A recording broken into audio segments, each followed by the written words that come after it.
Voilà, bana ya République démocratique du Congo na pesi bino bambote lisusu esali mikolo ebele esali mikolo mingi l'équipe mikolo mingi to sololite naza na esengo mingi ya ko retrouver bino lisusu na émission ya lelo na za kobanza ki bozali malamu na mabota na bino pe na nyonso boza kosala ezali bongo ya bino excellence Joël Million Isumo, l'autorité morale, le président national de la FNC, figure emblématique de la nation congolaise. Lelo nalingi lisusu kopesa bana ya FNC longonia mingi, félicitations parce que bosili kolakisa détermination na bino na misala nyonso tozali kosala na niveau ya bureau national, na niveau ya ba fédération, que ce soit na ba niveau provinciaux ou encore na diaspora. Naza très fier dans Moussala Bozali Kosala. Tu remarqué aussi une croissance na niveau ya ba section, na niveau ya ba sous-section, na niveau ya ba cellule. Vraiment coup de chapeau na nyonso oizali kosama na ba activité maïke oizali koleka na kati ya FNC. Nalingi juste pour encourager chacun de nous à se réveiller et à redynamiser le parti. C'est très important parce que notre parti ne peut pas exister sans pour autant tous en abattu lokola yonangai. Alors parti oizali likambo ya autorité morale kakate, ezali likambo ya yonangai, ezali likambo ya biso nyonso.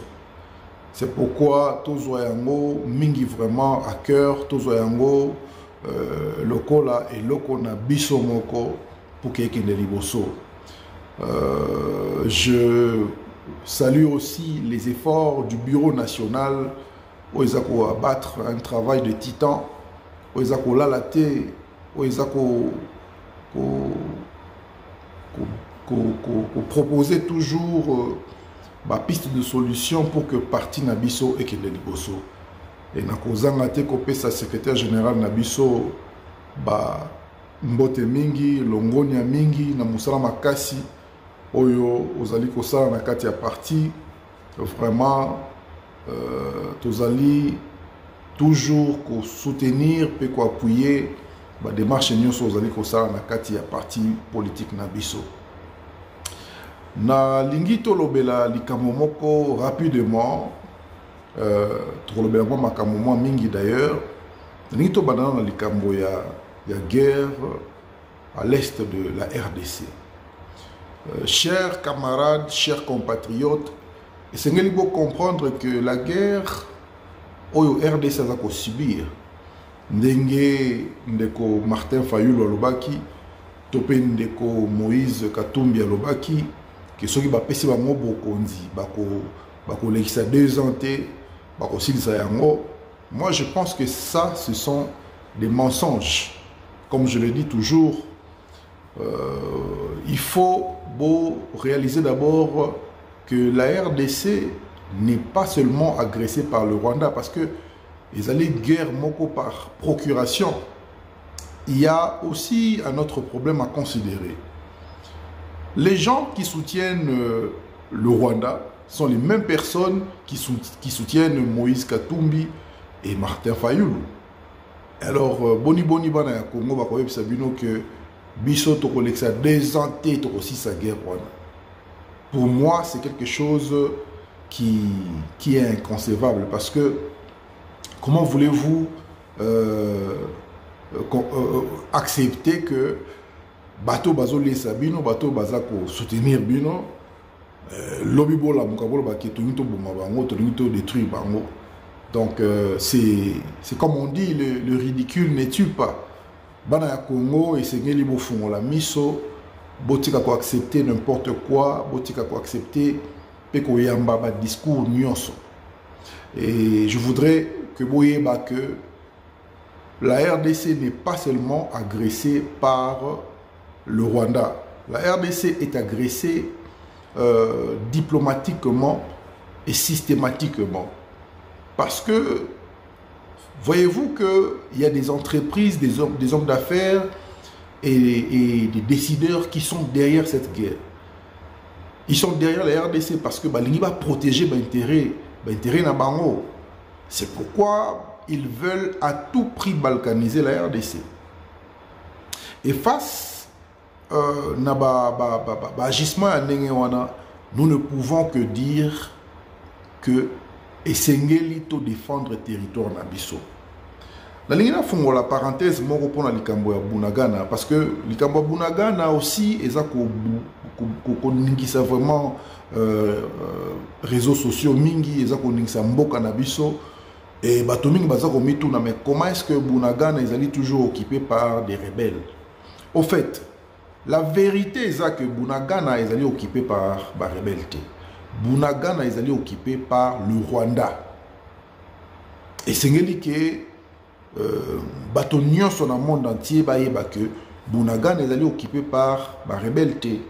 C'est le Rwanda qui occupe Bunagana. Alors, Bato Baza a mis une question, mais pourquoi est-ce que la RDC a attaqué le Rwanda? Bisso, nous avons une préoccupation, moko d'abord. Récupérer Bunagana na maboko ya Rwandais. Mokonzi mboka Félix Antoine Tshisekedi azakola la pongite na likambo itali Bunagana. Je vous dis, ce qui n'a pas été bino et koma ono alingara fachi mingi. Ya sala pacte na fachi non. Tanya ebisa bino eloko moko biso na FNC yo peso komi président to soutenir yo kaka. Biso to soutenira toujours bateau bazan en pouvoir. Donc même yo mutozo landangai ceux qui posent pouvoir lelo to soutenir yo à 100%. Mais pour le moment toujours soutenir le chef de l'État Félix Antoine Tshisekedi yende mutazo kamba mboka. C'est lui donc le garant de la nation et c'est pourquoi même toujours PCS soutient na biso parce qu'azali mwana mboka o azako ko mingi malamu pona mboka na biso. Alors mokonzi mboka zola la te pona likambo Bunagana. Biso na mapinga na biso esengeli to bunda. Et je profite aussi pour lancer un message spécial na bakambi mboka na biso na gouvernement na biso pona ko pesa makoki o esengeli na ba FARDC na biso pour que balonga etumba wana. Bunagana c'est la RDC. Bunagana ce n'est pas le Rwanda et ça ne sera jamais le Rwanda. Mais je peux vous rassurer que Soki Likambo Oyo continue, vous allez comprendre que la RDC est une grande nation et que le Rwanda est un petit pays. Donc, quel que soit le soutien que le Rwanda peut bénéficier de toute personne ou encore de qui que ce soit, le Rwanda ne saura jamais conquérir la RDC. Et je peux vous rassurer que il y aura débarquement. Débarquement, ils ont ça là-bas déjà. Pour nous, quelque chose se prépare. Quelque chose se prépare. Ce que vous allez au Rwandais, vous avez un territoire congolais, où il y a pour occuper un mot, où il y a qui na RDC, aux yeux visatés, où il y a pour ça la rébellion, ou ça le terrorisme, il y a déjà que quelque chose se prépare. Donc, gouvernement congolais, il y a un gouvernement bazobaté, ba congolais bazobaté. Donc, tout ça peut appeler tout va na wana to kanga maboko. Total anengi brosaka na bana ya Congo. Toko kanga maboko te total anengi nini via ba congolaise na ba congolais nengi za ko kene na mai. Donc quelque chose se prépare. Moi je vous conseille bolongwa na territoire ya Congo, bolongwa na territoire ya RDC parce que oyo kolanda par la suite. Je ne pense pas que ezali sous le Conseil de sécurité. Je ne pense pas que même le Conseil de sécurité est au Kokako contenir les Kambo Oyo. Parce que c'est que le Rwanda est en train de faire sur le sol congolais est inacceptable. Et maintenant, quand le Congo va répondre, ezala likambo ekobetisa bato mitemati. Donc quelque chose se prépare. Pour nos bateaux, on m'a posé ma question, est-ce que la Russie est en train d'accompagner la RDC? Je dirais que, en tout cas, je ne suis pas au courant de cette information, mais notre ministre était invité, ministre invité, il y avait une conférence en Russie, la RDC avait reçu une invitation, une carte d'invitation, et c'est là qui ministre Mabiso à Kelena Russie, et tout le monde avait été informé de ce qui s'est passé à la conférence. Alors, il y a aussi une exposition, il y a équipement logistique et militaire au Issalamaki en Russie, et je pense que tous les délégués, il y a Mboka Nyoso Bazaki Kuna, participa qui n'a et puis la RDC n'est pas exclue dans le concert des nations, et surtout pas dans le concert des nations africaines. Mais pendant les Kambo, Italie, Bongo, Kolobake, pourquoi pas Russie accompagner Bissau Nabitumba, il y a Est, je dirais que c'est une possibilité. Ils en ont m'embêté parce que ce total de Centrafrique, la Russie les a accompagnés. Centrafrique, ils ont toujours Centrafrique. Surtout au Mali, le Mali était accompagné par la Russie, et Mali, ils ont toujours Mali.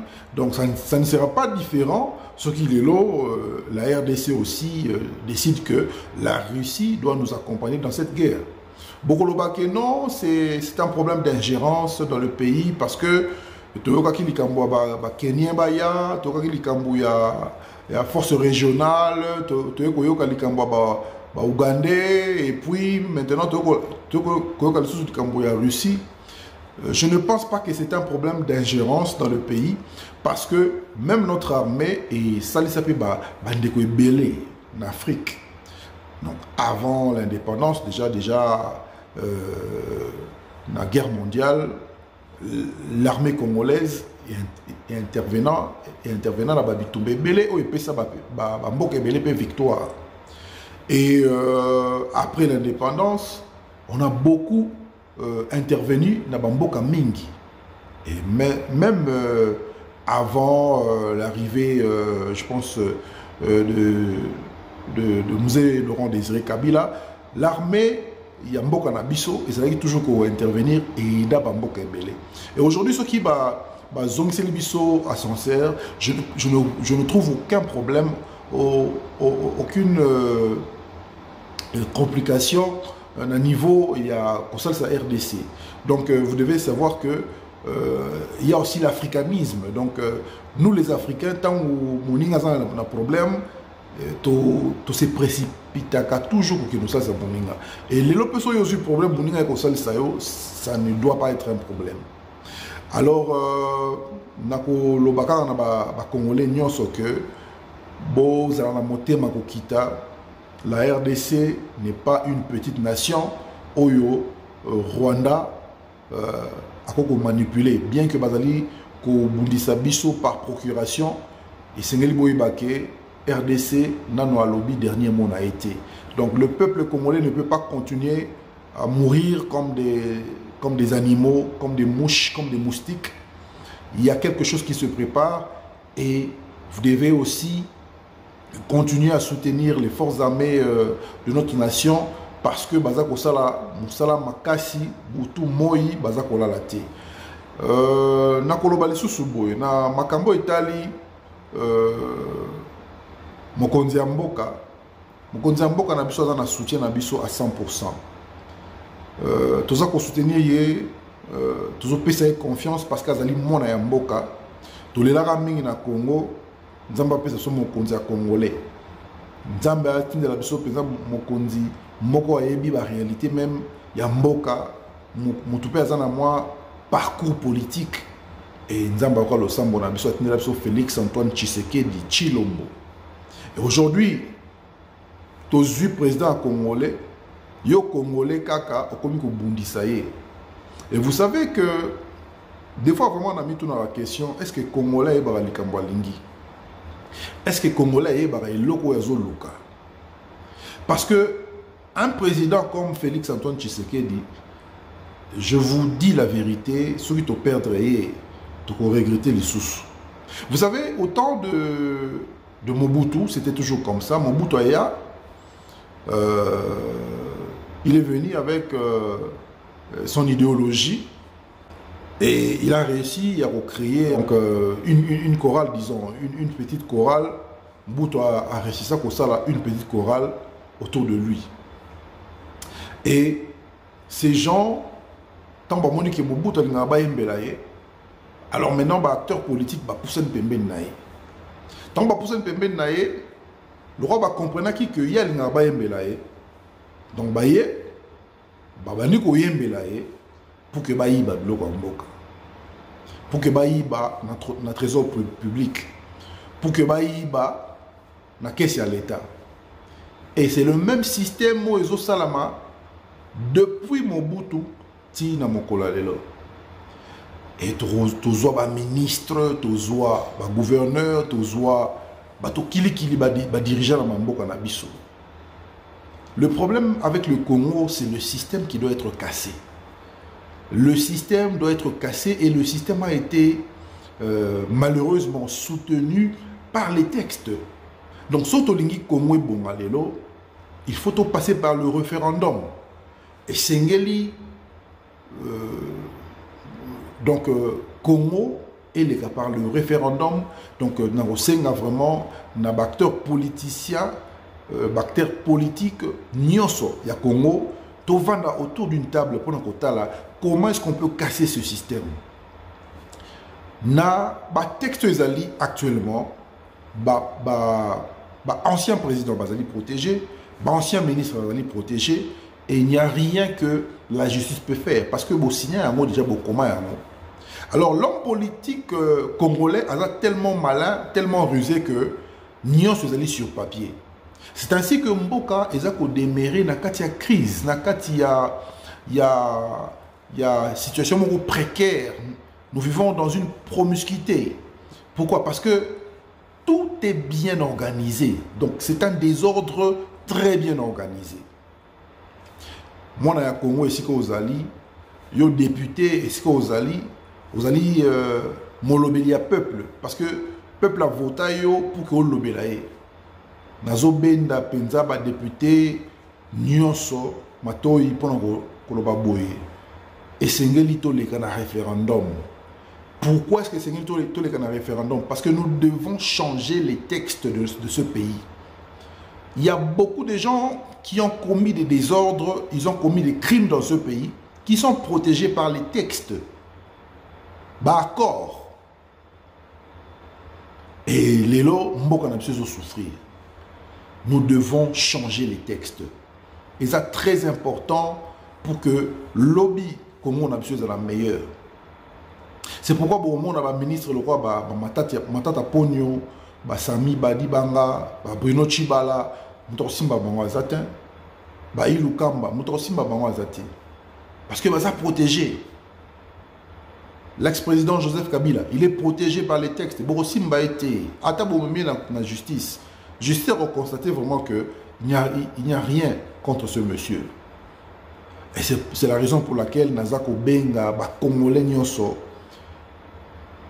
tout ça là vraiment, on va bien avoir un éveil de conscience pour que Mboka na qui n'est pas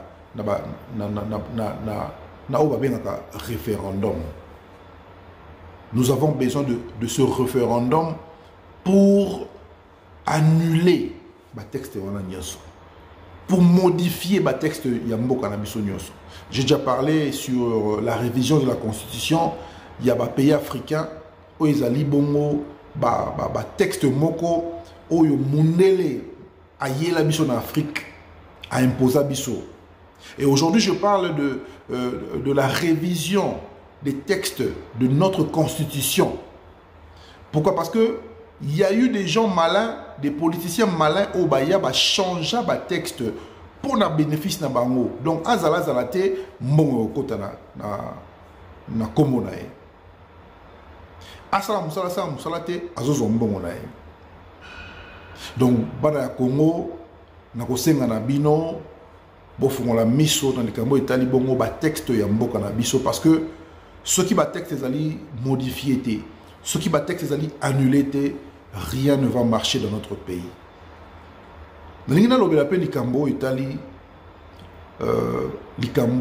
ba émolument ya ba député. Nous avons entendu parler de soi-disant 21 000 $ au député bazo gagné. Moi je dirais que c'est absurde, parce que tout ça va tomber. Na RDC, il y a un ministère de budget, il y a un ministère de finances. Avant même que Mbongo Bima, il y a des statistiques. Il y a le budget qui est voté, il y a des statistiques, et il y a les financements qui sont libérés dans le ministère il y a finances. Je dirais que c'est absurde de croire à cette histoire. Je sais que les députés bazo gagner plus que les enseignants.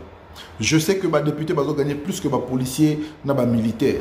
Les députés bazo gagner plus que les fonctionnaires. Mais pour dire que gagner qu'à 21 000 $, ça c'est un mensonge. Mais ce que moi je veux demander, c'est toujours que tous on a un texte. Bana ya Congo, au besoin na moment oyo, to contribuer na passi mboka na biso mingi. Vous savez, un député, c'est quelqu'un qui doit protéger, peut-être aussi, je dirais, mettre les intérêts du peuple en premier plan. Mais c'est triste de constater que na Congo, député comme un écolo budget, grand ou pas, on a pesara bien, a foutara bien. Alors, bino de bopé si bon combo sans pour autant savoir que mon on est un bon a bino, sans pour autant savoir qu'il y a un bon à l'État. Bino de bo comme si bango ba kolo budget, ba vemo pao, ba grand ou pao, ba apesa talate. Mais bozoe batte que bon wana o ba pesa bino za bon na bino moko. Mbongo esengeli ezongela ba enseignant, esengeli ezongela ba fonctionnaire à l'état, pardon, esengeli ezongela ba policier na ba militaire, mais bazo pesa ba député. Na 2000 je pense 2006 ba député bazo gagné 3 000 à 4 000 $. En 2011 c'était je pense 7 000 $, si je ne me trompe pas. Et c'est la raison pour laquelle en 2011 il y avait un flux donc incroyable, il y a 30 000 candidats dans la députation. C'est quelque chose qui ne s'est jamais fait auparavant. Il y avait 30 000, plus de 30 000 même. Plus de 30 000 candidats, il y a qui peuvent postuler. Pourquoi? Parce que tellement que binomoko population, bon budget, grand prêtre, bon pousser bateau, qu'on se fait représenter. Pourquoi? Pas parce que Sengeli Bassa est le peuple, mais parce que Kunambongo Ezali. Donc il faut d'abord que nous batons la députation. Non pour les intérêts du peuple, mais parce que Mbongo Ezala. Yangoana et Sengeli vraiment que to lamuka. Comme on l'est lamuka, mais quand on comprend ma cambo un peu, la nègre moussous. Et bah, toi, on a un pouvoir, les lobos ont surpris, bah, même bino likambo, il y a 21 000 $. Au fait, Toyebi qui gagnera toujours plus que Batomingi na Congo. Le 21 000 $, moi je pense que Fayou lui est venu avec cette histoire pour préparer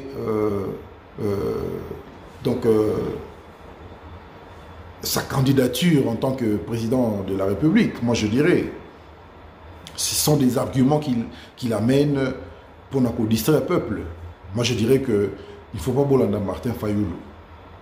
Je dirais que c'est bien de faire la politique, mais avant de divulguer certaines informations, il faudra aussi vérifier ces informations, soit elles sont vraies.